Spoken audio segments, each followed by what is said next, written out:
Hello students, this is Neeru from AJVS International School Chika.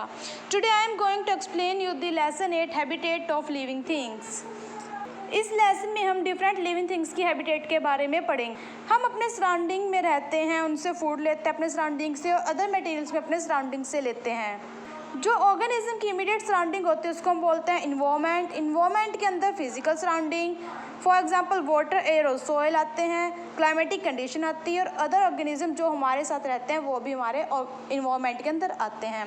Environment के दो component हैं, biotic and abiotic component. जो living components हैं for example plants और animals, ये biotic components में आते हैं और non living components soil, water, air, wind, sunlight, temperature etcetera, ये एबायोटिक कंपोनेंट्स में आते हैं। बायोटिक कंपोनेंट और एबायोटिक कंपोनेंट्स एक दूसरे से इंटर रिलेटेड होते हैं। प्लांट्स और एनिमल्स के बीच के रिलेशन की स्टडी और उनके इन्वायरमेंट की स्टडी के बारे में जो स्टडी करता है उसको हम बोलते हैं इकोलॉजी। नाउ हैबिटेट, ऑर्गेनिज्म जिस प्लेस पर रहते हैं उस प्लेस को हम बोलते हैं हैबिटेट।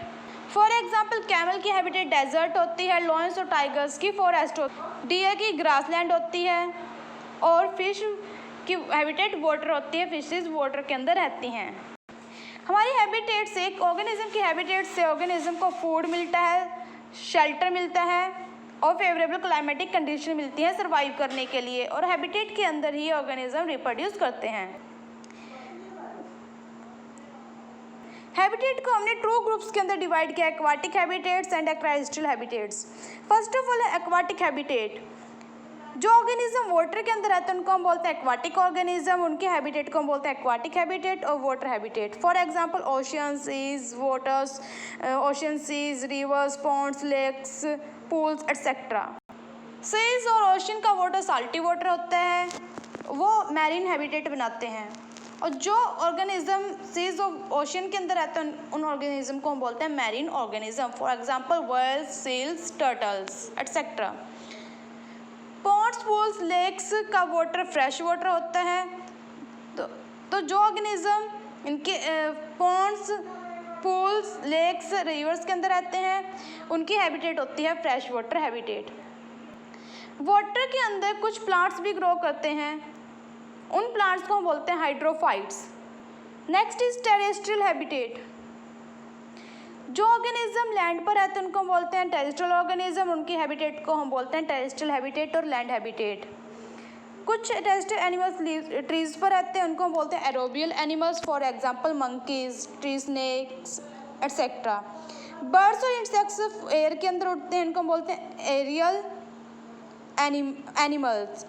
कुछ ऑर्गेनिज्म वाटर के अंदर भी रहते हैं और लैंड पर भी रहते हैं, उन ऑर्गेनिज्म को हम बोलते हैं एम्फीबियन।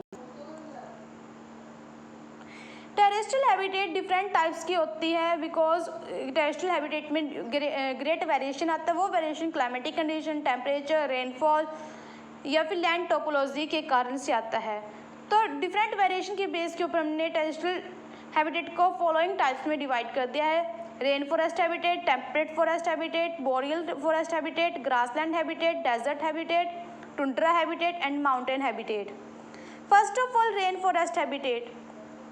रेन फॉरेस्ट हॉट और मॉइस्ट होते हैं, यानी कि यहाँ का टेम्परेचर ज़्यादा होता है और एयर के अंदर वाटर वेपर की अमाउंट ज़्यादा होती है। यहाँ पे फुल ईयर रेनफॉल होता है। ये इक्वेटर के नियर ग्रो करते हैं और ये डिफरेंट टाइप्स के एनिमल्स को शेल्टर देते हैं। यहाँ पे टॉल ट्रीज और क्रीपर्स और ग्रास ग्रो करते हैं।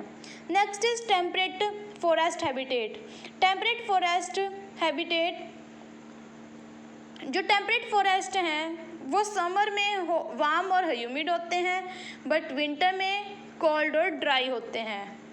इनमें डेसिडस ट्रीज ग्रो करते हैं। You have to read up to topic temperate forest habitat on page number 75. If you have any problem then you can discuss to me on my personal window. Thank you.